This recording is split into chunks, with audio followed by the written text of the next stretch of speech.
What I wanted to ask you was in the first kind of setup where you said, you know what, we got to set up proper succession planning. Like what drove you? Was it like personal examples that you had seen and you wanted to avoid? But like, what was the tipping point to go, listen, even starting this business, we're going to decide how we would want it to end or how we want it to continue? Like what drove you to that? Yeah. So what drove me to it, honestly, a couple things. One, I had a really good lawyer I was working with, and we Hmm. knew I've been in enough law firms to go, okay, we need to address this issue is, what's going to happen next, right? We have a team. It wasn't just a solo practitioner situation. And even if it was, I'd have to find a way to transition, right? As a member of the bar, you Hmm. always have to designate a succession attorney. So if I do get hit by a bus, you as Gotcha. my client don't get Hmm. hosed. I'm sorry, not the word I was Hmm. going to use. You as my client don't get hosed and set out to try. I'm trying to be PG here in this Halloween episode. Sure. Of No, course. but truly, like if I'm not here, your case goes on. And Mm, so if I've got 200 clients relying on me and I disappear, mm, what happens? And so the bar does require you designate an attorney, a designation attorney in Florida in okay. particular, so that if you pass or you're incapacitated, right? I'm in the hospital, I can't talk, but you've got court tomorrow. Well, then Sally Sue, right? She could take my cases Sure. for me because she's who I designated for recovery to pick those up. So that's Mm, always kind of on my mind. But personally, where it came from, when I was 10, mm, my father suffered a massive cerebral hemorrhage, and he had a blood clot at 35 that literally took out half his brain. It was the size of a lemon.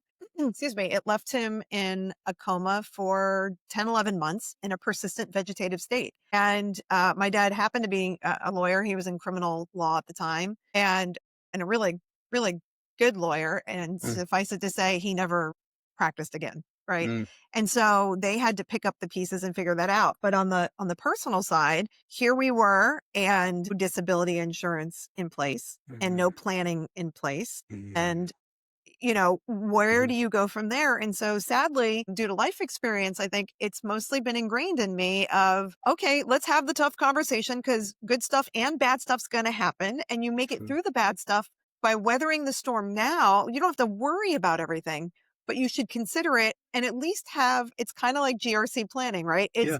all right.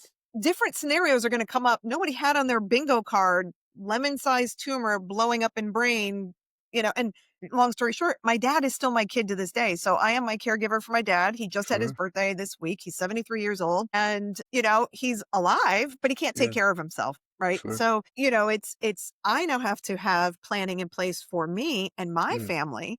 And mhm, what happens to me? What happens to my dad?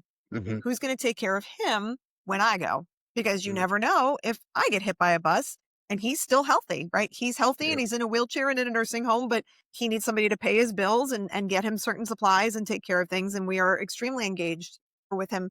We talk to him every day. We're there on the Mhm, weekends. And so his scenario makes me acutely aware. But as I'm getting older and going through this with friend after friend mhm, after friend after mhm, colleague, after colleague, after business, it becomes where, okay, I need to think about this at the start of when I'm starting something. So I don't leave my team that I care about and my family that I care about having to guess woulda, coulda, shoulda, and figuring it out. I want them to be able to do what they need to do. And whether it's grieve and or get business up and running and mhm. paying bills at home or paying bills at work or whatever they need to do, I wanted to make sure that we were putting those things in place so I wasn't actively hurting those that I was leaving behind.